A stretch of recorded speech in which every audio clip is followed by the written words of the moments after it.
Hello, xin chào anh chị và các bạn, chào mừng anh chị và các bạn đã đến với video lần này của mình. Thì video lần này mình xin giới thiệu cho anh chị và các bạn một cái dòng máy khoan lỗ trên ống với công suất đạt tới 1100W và khoan được ống đường kính gắn mũi khoan là 125 và đến từ thương hiệu AGB, và mã sản phẩm của em này là AGB HC127 anh chị ha.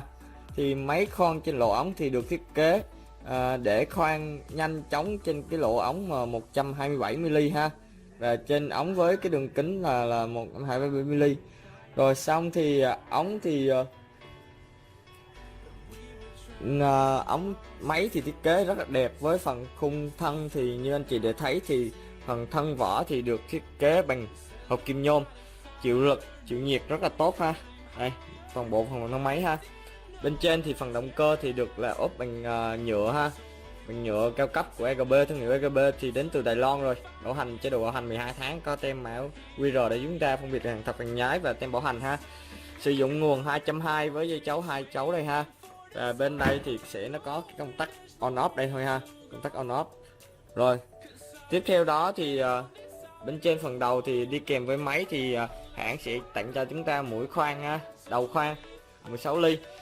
Thì nếu mà con này thì nó với cái tốc độ không tải của nó là lên tới 130 ha, và khả năng cắt tối đa của nó là 127mm cắt lỗ ha, và khả năng ống lắp của nó là từ 32 cho tới 200 ha. Con này là sử dụng 200 và có cái dây xích đây ha để chúng ta cố định lại ha. Đó, dây xích đây là dây xích 200 nè, máy 200 ha. Nó sẽ có cái máy 600 nữa nha, tùy thuộc vào cái nhu cầu làm việc của mình. Rồi thì bên cạnh đó thì đó đi kèm với máy thì hãng cho chúng ta một đầu khoan đây 16mm có bảo vệ quá tải quá nhiệt luôn.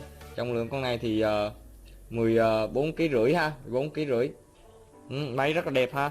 Bên cạnh đó thì bộ phận tem in thông số kỹ thuật thì nằm bên này ha, accessory thì thông số kỹ thuật thì mình cũng đọc cho anh chị hết rồi. Đó, máy thì rất là đơn giản và kết cấu thì rất là đẹp ha. Còn mũi khét thì mình mua riêng ha anh chị ha. Mũi khét thì mình mua riêng. Còn bộ phận để chúng ta làm tay quay đây có tặng kèm 3 tay quay đây ha anh chị ha, tặng kèm 3 tay quay đây. Và đây mình gắn trên này ha. Ở dưới đây thì cái bộ phận hộp của máy thôi anh chị ha.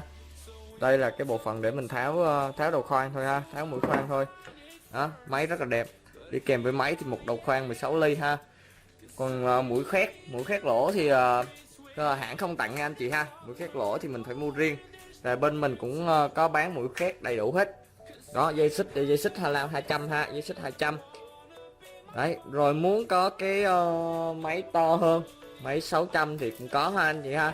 Rồi nếu anh chị có quan tâm muốn biết thêm chi tiết về cái sản phẩm khét lỗ trên ống này đến từ thương hiệu AGB với mã sản phẩm là HC127 ha. Rồi cảm ơn anh chị và các bạn đã xem video lần này của mình. Nếu anh chị thấy video này hay hãy cho mình một like, một subscribe để có động lực review những cái sản phẩm chính hãng khác. Xin chào và hẹn gặp lại.